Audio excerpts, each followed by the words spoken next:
Win Prince, dentro de Historia Oral, señala el que los historiadores profesionales se muestran un tanto reacios con respecto al valor de las fuentes orales en el uso de la reconstrucción del pasado, si bien actualmente están un poco más abiertos a tenerlas en consideración, no así a usarlas como base de todo un estudio porque prevalece la creencia que la historia solo sería válida si existe documentación escrita de por medio.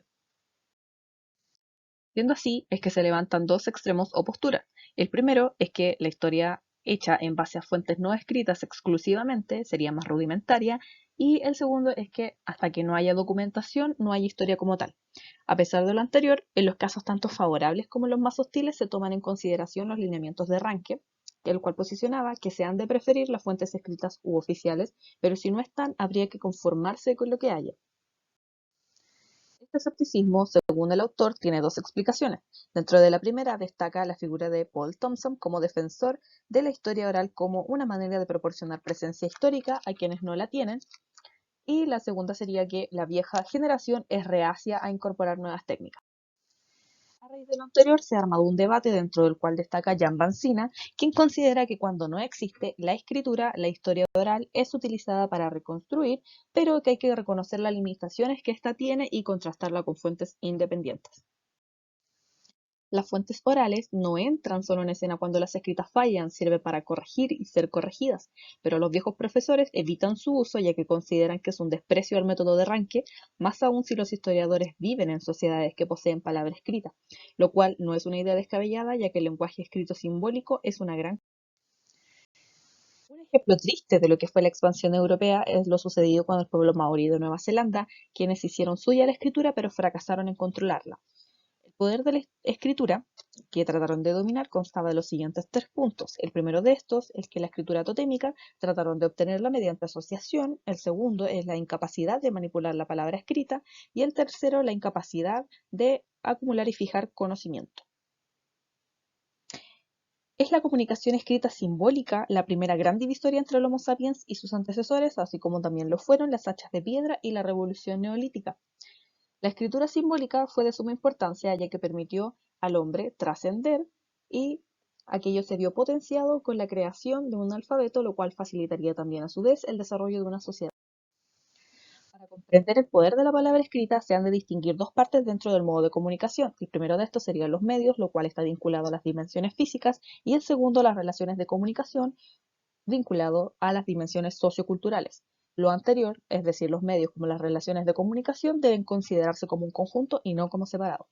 Tomando de ejemplo el caso de Grecia, se pueden distinguir tres modos de comunicación.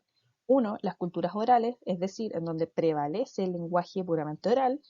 Dos, las culturas escritas, en donde el lenguaje sería puramente escrito, ya que su forma oral se ha extinguido.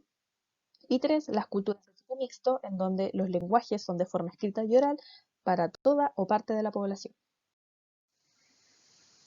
Si se desea tener una categorización aún más precisa, se han de distinguir las culturas de alfabetización universal, que son las más reconocidas, y también así las culturas de alfabetización restringida, en donde la mayor parte de la población vive al borde de la palabra escrita. Los historiadores tradicionales obsesionados con la documentación se interesan en las fuentes por tres cualidades que no tiene la información oral. Por su precisión formal, lo cual hace referencia a la naturaleza estable de la evidencia, ya que no existen dudas sobre algo que se encuentra fijo; por su precisión cronológica, la cual hace referencia a pensar bajo la lógica de lo que mide el reloj y el calendario, y también así por los mensajes escritos, ya que la escritura deja huellas fijas. Algunos motivos para no creer en la historia oral serían el que, sin evidencia de apoyo, ésta se acredita pobremente, el que posee una cronología imprecisa y el que además la comunicación se daría sin fuentes de referencia. Lo anterior serían razones suficientes para desdeñar la historia oral, sumado a que ésta se ocupa de temas de forma superficial y que atañen a las percepciones de un individuo, es decir, se trabaja a pequeña escala.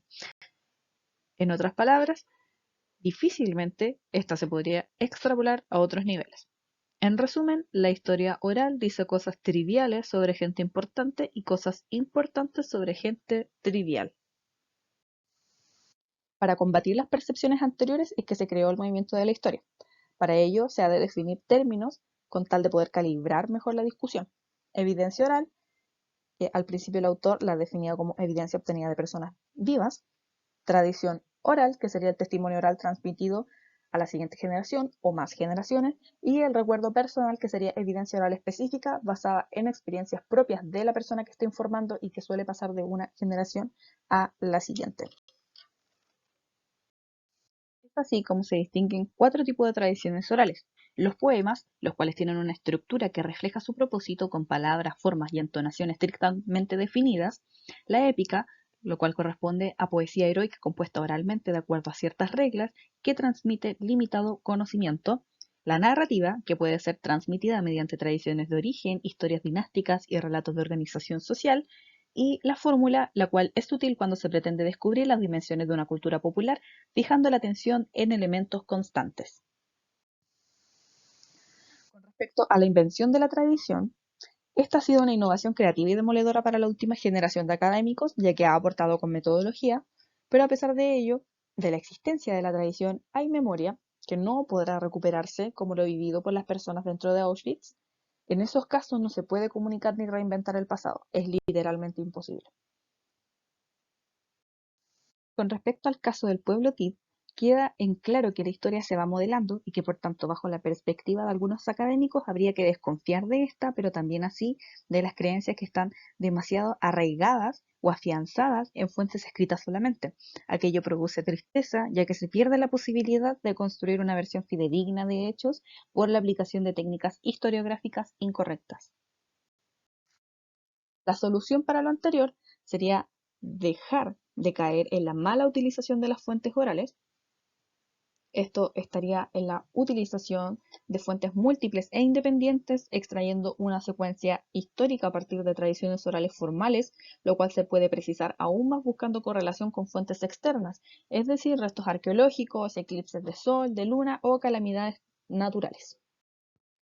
La mala utilización de las fuentes orales lleva a dos grandes problemas. El primero sería la influencia inconsciente de lo escrito en las culturas de tipo mixto y el segundo, el predominio de lo escrito erosiona y borra las formas orales del recuerdo.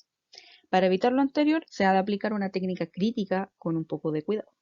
A pesar de que la memoria es poco comprendida, estudios precisan que la memoria a largo plazo puede ser bastante precisa en el caso de quienes logran revisión de vida, lo cual se llega a concretar por la revisión de vida de recuerdos.